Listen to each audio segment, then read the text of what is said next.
जोड़कर खड़ी हो गई, तुम साधारण वानर नहीं हो, तुम कोई अवतार हो। देखिए, हम लोग कहते हैं हम भक्ति करते हैं। लंका में एक लंकनी, एक राक्षसी इतनी भक्ति करती जिसे भगवान का दर्शन हुआ, और वो बता रही है कि लंका का नाश होने वाला है। वो दीन दयालु है।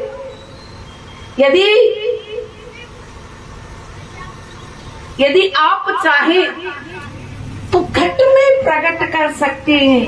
वो राक्षसी को दर्शन देते, वो राक्षसी को वरदान देते हैं। और हम क्या कहते हैं? अरे क्या कहते हैं हम लोग? तो सुंदरकांड रोज पाठ करती हूँ, समय को त्याग कर कहो। हनुमान जी के गुणनवाद वही गा सकता है जिसे वो गवाना चाहता है। हाथ में सुंदरकांड हो, आपके हाथ में सुंदरकांड हो, चश्मा लगा हो, उसके बाद भी क्या कहते हैं? कुछ समझ नहीं आ रहा। मुझे एक बच्ची ने कहा, गुरुजी सुंदरकांड जब मैं शुरू करती हूँ, कहाँ शुरू होता है कहाँ खत्म होता है मुझे पता ही नहीं लगता। मतलब क्या है ये? सुंदरकांड का मतलब सुंदर, हर चीज सुंदर। हमारे जीवन से एक शब्द जुड़ा है, एक शब्द जुड़ा है जिसका नाम सुंदरकांड है। इतना सुंदर कि राक्षसी बता रही है कि जब कोई वानर आएगा और तुझे मुक्का मारेगा और तेरे शरीर से खून बहेगा तो समझ लेना लंका का नाश होने वाला है। हम रोज शब्द पढ़ते हैं नहीं, एक शब्द में भगवान विराजमान है, हनुमान जी विराजित हैं, तभी इसे सुंदर कांड कहा गया है।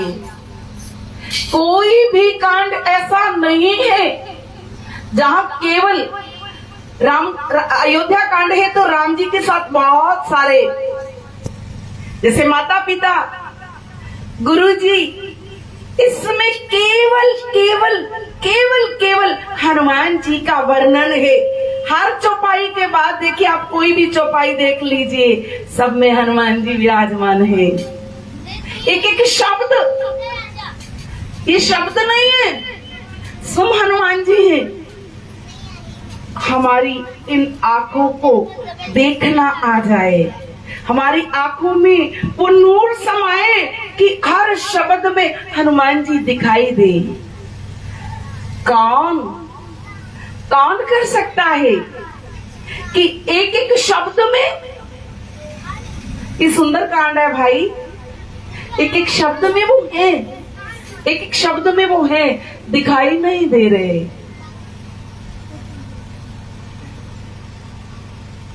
दिखाई नहीं दे रहे। किसका कसूर है? इन आंखों का। ऐसे ही मैं किसी को बता रही थी आंखों का कसूर है, कहने लगे नहीं गुरुजी आंखों का कसूर नहीं है, आंखों ने तो शब्दों को देखा और जुबान ने पढ़ा, तो कसूर किसका हुआ?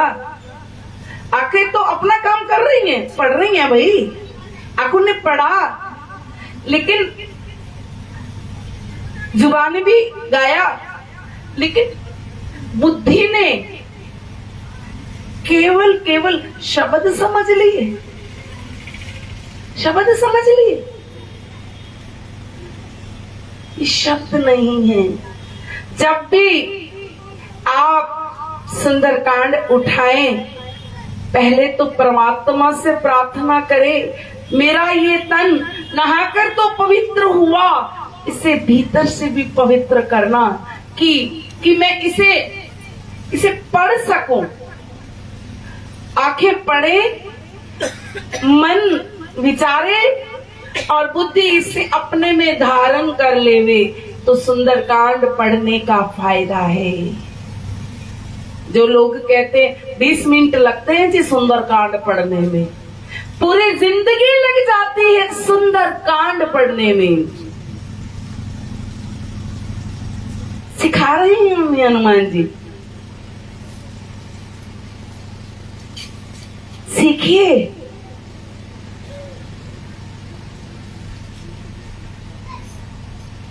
क्या कहती है? रुधिर व मत धरणी ठन मनी पुनि संभार उठी सोलंका जो रिपानी कर